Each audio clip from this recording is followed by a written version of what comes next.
تو مگر میں بھی کہوں گا کہ وہ حتمی جواب نہیں ہے، حتمی جواب ہو ہی نہیں سکتا فلسفی میں. فلسفے میں کوئی بھی جواب حتمی نہیں ہو سکتا. صرف یہ ہو سکتا ہے کہ دو جوابات کے درمیان آپ یہ فیصلہ ضرور کر سکتے ہیں کہ ایک جواب جو ہے وہ اب انسانی انڈرسٹینڈنگ اور نالج اور علم کو آگے کی طرف چلا. چلیے ایک بات تو ہم نے طے کر لی کہ فلسفہ حرف آخر نہیں ہے اور بدلتے زمانوں کے ساتھ ساتھ یہ بھی بدل جائے گا. آپ ڈاکٹر صاحبہ کچھ کہنا چاہ رہے ہیں؟ میں اس میں بس کچھ ایڈ ایک جی چیزیں کرنا چاہ رہی تھی کہ جو آپ نے ابھی ڈسکرائب کیا جس طرح وہ اسی کو پروگریس کہتے ہیں فلسفی میں. تو ایک سوال اکثر اٹھتا ہے کہ فلسفی میں پروگریس کیا ہے؟ تو فلسفے میں پروگریس یہی ہے کہ جو ویوز پرانے تھے اور جو ان کو کویسچن کیا گیا اور پھر انہیں پیچھے چھوڑ دیا گیا.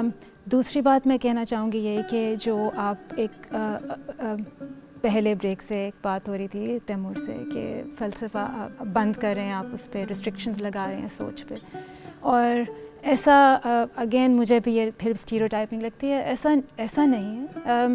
سوال کوئی بھی اٹھایا جا سکتا ہے. کوئی فلاسفر، کوئی فلسفی اس بارے میں کوئی اسپیشل نہیں ہے کہ وہ جس طرح اکنامکس یا لٹریچر یا میتھمیٹکس میں کچھ سوال اچھے ہوتے ہیں کچھ برے ہوتے ہیں. آپ کو پروفیسر بتا دے گا کہ یہ سوال آپ اس کا کوئی اچھا ریسرچ پروجیکٹ نہیں ہے.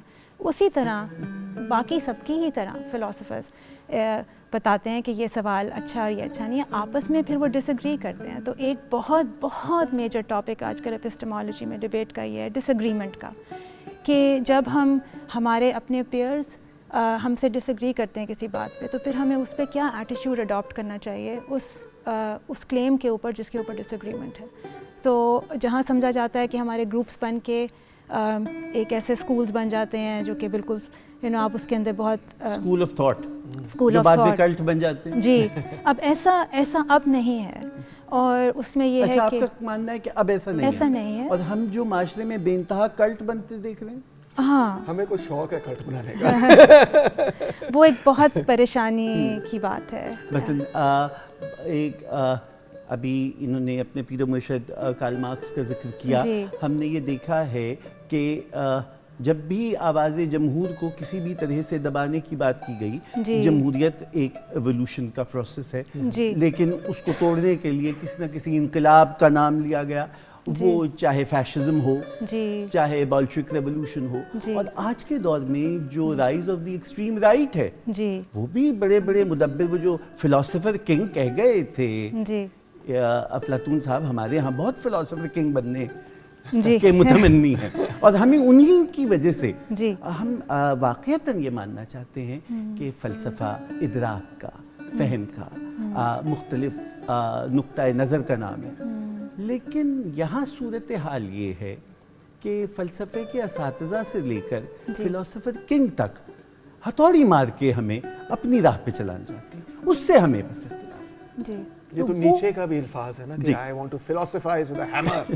میں ہتھوڑی مار کے جو اپنا فلسفہ پھیلاؤں گا. تو یہ ہتھوڑی والا آپ نے خیر اچھی بات کی ہے. اچھا ہم بات کو بدلتے ہیں. آپ نے جو نقطہ اٹھایا، مدعا اٹھایا، اس پہ جواب دینے کا موقع بھی دیجیے. جی. ایک تو میں یہ کہوں گا کہ اگر آپ پولیٹیکل ہسٹری اٹھا کے دیکھیں تو کوئی بھی جہاں پہ بھی بولشوک انقلاب آئے یا اس قسم کے انقلاب آئے تو ان میں سے کوئی بھی سوسائٹی ڈیموکریٹک نہیں تھی. مثال طور پہ روس میں زارزم تھا، چین کے اندر آپ کو پتہ بڑی سخت قسم کی پہلے تو فیوڈل قسم کی بادشاہ تھی، پھر 1911 کے بعد وہاں پہ ایک اور ڈکٹیٹرشپ بن گئی کومنتان کی. ویتنام میں کلونیل گورنمنٹ تھی. اور انفیکٹ زیادہ تر جو سوشلسٹ ریولوشنز ہوئے وہ تو ہوئے اس پیریڈ کے اندر جب اینٹی کلونیل موومنٹس چل رہی تھی. وہی موومنٹس جو ہیں وہ سوشلسٹ بن گئی. مثال طور پہ کیوبا ایک اچھی ایگزامپل ہے اور بھی بہت سارے ایگزامپلس ہیں. تو اس حوالے سے تو پہلے تو میں یہ کہوں گا کہ اس کو اس تناظر میں دیکھنا بندے کی معاف. 1914 میں دنیا میں 44 جمہوریتیں آ چکی تھیں جو اس وقت کی جمہوریت کے مطابق Jacksonian democracy, exclusive club of the aristocracy کہہ لیجیے، اولیگارکی کہہ لیجیے. بالکل اسی کے رد عمل کے طور پہ ہم دیکھتے ہیں اس کے بعد انقلابات آئے جس میں بولشوک ریولوشن بھی تھا، جس میں مسولینی بھی تھا، جس میں فیشسٹ بھی تھے. وہ اور چیز ہے، یہ اور چیز. اور 11 رہ گئی تھیں 1942. نہیں وہ اور چیز ہے. میرا یہ کہنا ہے کیونکہ یہ بھی ایک بہت بڑا مطلب ہے، میں سمجھتا ہوں تاریخ کے ساتھ ایک عجیب سی بات ہے کہ بولشوزم اور فیشزم کو کچھ لوگ سمجھتے ہیں جیسے ایک ہی چیز ہے, دونوں جمہوریت. نہیں نہیں بالکل نہیں. ہاں یہ میں اس کو کریکٹ کرنا چاہ رہا ہوں, ایسا نہیں ہے. انفیکٹ فیشزم اور نازیزم بولشوزم کے خلاف ایک کیا کہنا چاہیے ایک تحریک تھی, اور میں تو سمجھوں گا کہ اس کا جو اصل مقصد تھا وہ یہ تھا کہ جو یورپین سرمایہ داری نظام اور اس زمانے کے طبقاتی نظام کو چیلنج تھا بولشوزم سے, اس کو مستحکم کرنے کے لیے ایک تحریک تی. موسولینی فار ایگزامپل نے سب سے پہلے جا کے گرامشی کو جیل میں ڈالا, ٹریڈ یونینز توڑے, اٹالین کمیونسٹ پارٹی کو بین کیا وغیرہ وغیرہ. ہٹلر نے بھی یہی کیا, KPD کو بین کیا, بندے مارے سب سے. بلکہ آپ کو تو معلوم ہی ہے کہ ہٹلر نے جب پوری ایکسپیریمنٹ وائنڈ اپ کی کہ اب جب جمہوریت ہوگی نہیں, تو وہ کی اس بہانے سے کہ بھئی بولشوک جوئش کنسپیرسی ہے اور KPD نے رائٹ سٹیک کو آگ لگا دی ہے اور یہ ہے, وہ سب جھوٹ نکلا بعد میں. تو ایک تو میں اس والے سے ہاں, مگر یہ بات آپ کی بڑی درست ہے, یہ بات آپ کی بڑی بجا ہے کہ 1923 تک جو لبرل ڈیموکریسیز تھیں وہ کلیپس ہو گئی تھیں, یا تو بولشوزم کی وجہ سے یا فیشزم کی وجہ سے. پورے یورپ کے اندر فیشزم بشمول فرانس کے اندر پھیل چکا تھا. اس میں قصوروار میں سمجھتا ہوں بولشوزم نہیں ہے, بلکہ وہ کمزوریاں تھیں جو اس زمانے کی لبرل ڈیموکریسیز میں تھیں. اب ان کو ہم لبرل ڈیموکریسیز کہہ رہے ہیں, وہ ڈیموکریسیز اس سینس میں نہیں تھی. خواتین کو ووٹ کا ہی نہیں حق تھا, نہیں تھا. آپ جانتے ہیں جی میں نے آپ سے 20s میں جا کے حق ملا, کچھ پیریڈز میں جا کے 60 اور 70s میں جا کے پورا حق ملا. اچھا مزدوروں کو رائٹ نہیں تھا ووٹ دینے کا. 1972 میں ایک بڑے اہم مغربی ملک سوئٹزرلینڈ نے دیا ہے. Exactly, thank you for mentioning that. حالانکہ سوئٹزرلینڈ کو ہم اتنا ماڈل کنٹری سمجھتے ہیں, 72 میں جا کے انہوں نے خواتین کو مکمل فرینچائز دی, اندازہ کریں آپ. سو خیر اینی وے, سو یہ کمپلیکیٹڈ قسم کی ہسٹری ہے. مگر میں جو آپ کا جنرل پوائنٹ ہے ہسٹری کو چھوڑتے ہوئے اور سیاست کو چھوڑتے ہوئے اس پہ آتے ہیں. یہ بات درست ہے کہ بہت سارے ایسے لوگوں نے جنہوں نے اپنی آمریتیں قائم کی, اپنی فرعونیت قائم کی, اپنی بادشاہتیں قائم کی, انہوں نے کسی نہ کسی فلسفے کا سہارا لیا. بالکل, اور اخلاقیات اس میں سب سے زیادہ بکا ہے. ہاں اخلاقیات تو سب سے زیادہ بکا. ہٹلر نے نیچے کو آگے کیا, اور بھی بہت ساری ایگزامپلز دی جا سکتی ہیں. پیوٹن کا جو مین ایڈوائزر ہے, ڈیوگن کو آگے کیا ہوا ہے. مگر اس سے یہ ایسے ہی ہے جس طرح امبر نے کہا کہ ایک چھری جو ہے اس سے آپ کسی کا آپریشن کر کے اس کے دل کو بھی ٹھیک کر سکتے ہیں, اس کے اس کی طب میں بھی امداد, اس کی طبی امداد بھی کر سکتے ہیں, اور اسی چھری سے آپ کسی کو قتل بھی کر سکتے ہیں. کہ جمہوریت کی ہم بات کر رہے ہیں, اور آئی تھنک ہم سب ایک پیج پہ ہیں اس کی امپورٹنس کے بارے میں. لیکن ہم کیونکہ آج کا موضوع یہ ہے کہ فلسفی کا ریلیونس آج کل, تو اس میں کہ جمہوریت کے بارے میں ایک سوال ہے کہ جمہوریت کی کنڈیشن, اچھی جمہوریت کی کنڈیشنز کیا ہیں. ایک ایمپیتھیٹک انڈرسٹینڈنگ ہے ایک دوسرے کے ساتھ, جو آج کل کے پولرائزڈ ورلڈ میں بالکل ختم ہوتی جا رہی ہے. تو جو ڈیموکریسی کی جو بیسک کنڈیشنز ہیں, کیا وہ سیٹسفائی ہو رہی ہیں؟ ہم ذرا گیت کی طرف چلتے ہیں اور آپ سے کہتے ہیں کہ کوئی اچھی مطرب اٹھا رباب کے موسم خراب. یہ ایک گانا ہے شجاع حیدر جی کا, جی, اور مجھے بہت پسند ہے, باغی, میں وہ سناؤں گا.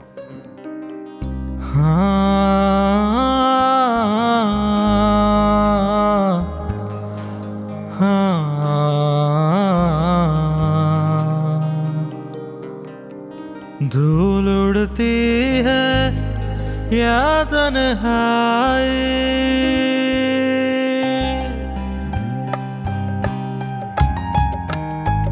دھول اڑتی ہے یا تنہائی, ہر پل جڑ پت من سودائی,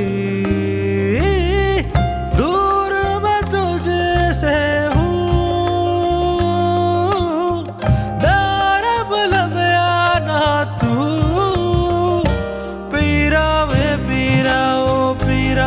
میں ہو جاؤں نا باغی, پیرا وے پیرا وے پیرا, میں ہو جاؤں نا باغی, پیرا وے پیرا او پیرا, میں ہو جاؤں نا باغی, پیرا وے پیرا وے پیرا, میں ہو جاؤں نا باغی.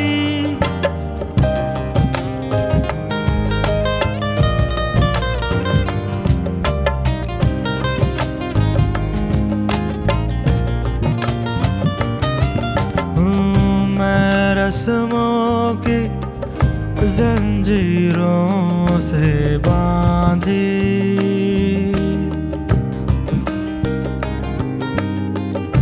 اور سپنوں کی تعبیروں سے جاگی ہوں. کیوں اپنوں سے بیگانی میں لاگی کر دے عشق فقیر دل جیسی ناچیز. پیرا وے پیرا او پیرا میں ہو جاؤں نا باغی. پیرا وے پیرا میں ہو جاؤں نا باغی. پیرا وے پیرا او پیرا میں ہو جاؤں نا باغی. پیرا وے پیرا میں ہو جاؤں نا باغی. پیرا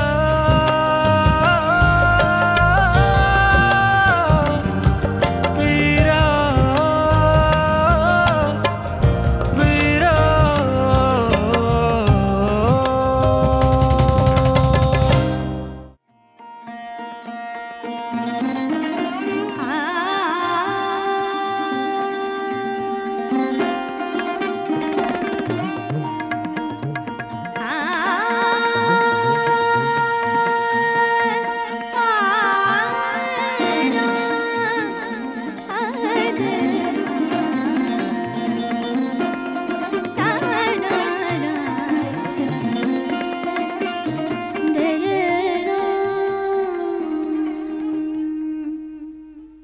خواتین و حضرات، ایک بار پھر خوش آمدید. نشست رات گئے کی دو فلسفیوں، ڈھائی فلسفیوں کے ساتھ ہے، کیونکہ راحیل بھی آدھے فلسفی ہیں میوزک کے حوالے سے، باقی تو دو سکہ بند مستند فلسفی ہیں. ڈاکٹر صاحبہ، آپ سے گفتگو کا آغاز، آپ فلسفہ پڑھاتی ہیں. اب بھی فی زمانہ جو فلسفے کی تدریس ہے، جو تعلیم دی جا رہی ہے فلسفے کی، پیٹرن جس کے ذریعے آپ اس کی کلاس روم سیٹنگ کر رہے ہیں، قبل مسیح کے فلسفے پڑھا رہے ہیں. دور حاضر کے مسائل کا جواب کون دے گا؟ سو آؤٹ آف پلیس ہے آپ کی فلسفی کی کلاس میرے آج کی پاکستانی عورت کے مسئلے سے، میرے آج کی پاکستانی مارکیٹ کے مسئلے سے. وہ آپ پہ سوال اٹھاتے ہیں کہ جو آپ بائیگون ایراز کی ٹیل سنا کے ہمیں کوئی کلیشیڈ سے اخلاقیات کے، ایتھکس کے درس دیتے ہیں، وہ ایریلیونٹ ہو چکے ہیں. جی، آپ میرے کورسز کی بات کر رہے ہیں. تو ہم لوگ عام طور پہ کوشش آج کل یہ ہوتی ہے کہ جن کو ہم پاسٹ ماسٹرز کہتے ہیں، ان کا ذکر تب آئے وہ جب ان کے کندھوں پہ کھڑے ہو کے ہمیں دور تک دیکھا جائے ایک ایشو کے بارے میں. تو ان کو عام طور پہ یہ الزام ضرور ہے جو آپ صحیح کہہ رہے ہیں، ایسا ہے، لیکن دراصل پریکٹس میں کچھ اور ہے. جو اس طرح فلسفہ پڑھایا جاتا ہے اس میں اس کو ایشوز کے حوالے سے پڑھایا جاتا ہے. تو جو ریلیونٹ کو ایشو ہوگا ڈپینڈ کرے گا کہ آپ کون سا فلسفے کے اندر مضمون پڑھا رہے ہیں، کیا ایتھکس پڑھا رہے ہیں یا میٹا فزکس پڑھا رہے ہیں یا ایپسٹمالوجی. اس کے اندر جو ایشوز ہوں گے ان پہ ان کو ایکسپلین کیا جاتا ہے. ان کو ایکسپلین کرتے ہیں، جو کوٹیشن دیتے ہیں، جو ریفرنس دیتے ہیں، جو صرف جہاں ریلیونٹ ہوں، تاکہ ری انوینٹ نہ ہو. کوئی ریلیونٹ نہیں ہے، ری انوینٹ کوئی ویل جو ہے وہ ری انوینٹ نہ ہو. تو کہ اگر کسی ایک پرابلم ہے جو کہ آج بھی وہ ریلیونٹ ہے، تو اس پہ ہم نے پروگریس کہاں سے لے کے کہاں تک کی تاکہ کوئی اس کو ری انوینٹ نہ کرے، اور پھر اس کو ہم نے آگے کہاں جانا ہے. تو اس میں اس کا ہسٹوریکل بیک گراؤنڈ دی جاتی ہے. لیکن جو میں شروع میں بالکل بات کر رہی تھی کہ ایسا نہیں ہے کہ ہم آئیوری ٹاورز میں بیٹھ کے بس یہی دیکھ رہے ہیں کہ پلیٹو نے یہ کہا تھا، ارسطو نے یہ کہا تھا. پر کتابیں تو بالکل اسی طرح سے پڑھاتی ہیں کہ ہیگل نے یہ کہا تھا. ابھی جیسے کارل مارکس کا ذکر ہوا، کارل مارکس کا ایک کوٹ جو بڑا خوبصورت ہے وہ یہ ہے کہ فلسفہ اس کا نام نہیں ہے کہ کائنات کیا ہے، بلکہ اس کا نام ہے کہ کائنات کو کیسے بدلنا ہے. جی، وہ تو نہیں ہو رہا. جو انسانی معاشرے کے انحطاط کی آج بنیادی وجہ ہے وہ یہ ہے کہ ہم سب اسٹیٹس کو کے لوگ ہیں، چینج کی بات تو نہیں کرتے اور ہم کلاس روم میں چینج پڑھانا بھی نہیں چاہتے. ایک چینج میں یہاں ابھی لانا چاہوں گی، وہ یہ کہ فلسفی کے امیج کے بارے میں، کہ ایسے فلسفی کم از کم ہمارے ہاں نہیں پڑھائی جاتی ہے. پاسٹ ماسٹرز کسی وجہ کی وجہ سے ماسٹرز تھے جو انہوں نے اچیو کیا. ہمارے پاس تو اب انٹرنیٹ ہے، پتہ نہیں کیا کیا ہے. تو آئنسٹائن ہر کوئی نہیں ہوتا، ڈیکارٹ ہر کوئی نہیں ہوتا. تو ان کو پڑھ کے تو وہ حرف آخر بھی نہیں تھے. تو ان سے ڈس ایگری، مطلب میں قطعی اگری نہیں کرتی ڈیکارٹ سے، لیکن میرا خیال ہے کہ بہت ہی ذہین ایک فلسفی تھا. تو اس لیے جب کوئی ہسٹری اور فلسفی کے کورسز ہوتے ہیں تو ان کو اس لیے بھی اس لیے پڑھاتے ہیں تاکہ کنٹمپری پرابلمس پہ کے اوپر ریلیونس ان کی دیکھی جائے. کوئی اس لیے پڑھاتے ہیں صرف اس لیے کہ وہ ٹیکسٹ ان اٹ سیلف ایک ویلیوبل چیز ہے. بات ہو رہی ہے تیمور کہ یہ ایک اعتراض ہے کہ جس انداز سے فلسفہ پڑھایا جا رہا ہے شاید وہ انداز بھی وجہ ہے کہ نئے لوگوں کے نزدیک یہ کوئی اتنا دلچسپ یا ایسا اٹریکٹیو موضوع نہیں ہے ابتدا کے لیے. اور اگر ہم پاکستانی سیٹنگ میں بات کریں، ڈاکٹر سبط حسن ایک بہت بڑا نام ہے، ماضی کے مزار اور موسیٰ سے مارکس تک. ہم نے یہاں اپنے مسائل کو دیکھتے ہوئے جو پاکستانی یا فی زمانہ ہماری سوسائٹی کو مسائل درپیش ہیں، ہم نے اس کے حساب سے فلسفی کا کورس اپنے مائسٹروز کو لے کے کیوں ڈیولپ نہیں کیا؟ اچھا سوال ہے. سب سے پہلے تو میں یہ کہوں گا کہ فلسفے کے بارے میں جو امیج ہے وہ فلسفے، آپ نے کہا نا کہ شاید وہ جس طرح ہم پڑھاتے ہیں اس وجہ سے شاید ہے، میں کہوں گا اسی وجہ سے ہے. ایکچولی ہمیں اس کو پڑھانے کا جو طریقہ ہے وہ اتنا پرانا ہو چکا ہے اور اتنے پرانے موضوعات کو لے کر ہم پڑھا رہے ہیں. ہماری اپنی نالج بھی اس کے بارے میں اپ ٹو ڈیٹ نہیں، اور ہمارا طریقہ پڑھانے کا بھی اتنا بورنگ اور پرانا قسم کا ہو گیا ہے کہ کوئی اس کو اس طرح سے جب پڑھے گا تو میں بھی سو جاؤں گا اس کلاس میں، حالانکہ مجھے اتنی دلچسپی ہے سبجیکٹ پہ، اس موضوع پہ. تو جس طرح امبر بتا رہی ہیں وہ بڑا ضروری، کیونکہ وہ آکسفورڈ سے کر کے آئی ہیں اپنا پی ایچ ڈی. تو وہ دیکھیں نا، وہ آپ کو یہ بتا رہی ہیں کہ یہ جو پرانے بابے ہیں، میں تو ایریورنٹ ہوں ان بابوں کے بارے میں، ٹھیک ہے نا، میں تو ان کو بابا ہی کہوں گا. تو جو پرانے بابے ہیں ان کو ہم اس وجہ سے پڑھتے ہیں کہ یہ ایک قسم کا لٹریچر ریویو ہے ہمارے لیے. اس وجہ سے نہیں پڑھتے کہ ہم سمجھتے ہیں ان کے پاس درست جواب ہے، بلکہ میں تو کہوں گا کہ ان کے پاس درست جواب نہیں ہے. میں تو برملا کہوں گا. جب مجھے وہ کہتا ہے کہ جی آپ پلیٹو پڑھاتے ہیں، آپ ارسطو پڑھاتے ہیں، اس کا مطلب ہے آپ ان کو تو حرف آخر سمجھتے ہیں. میں کہتا ہوں بابا بالکل بھی نہیں، میں تو ان کو سمجھتا ہوں، مطلب میجورٹی موضوعوں پہ میں ان سے ڈس ایگری کرتا ہوں. کوئی بندہ، کوئی ریزنیبل آدمی جو ہے نا ارسطو سے خواتین کے اعتبار کے پوائنٹ آف ویو سے ایگری نہیں کر سکتا.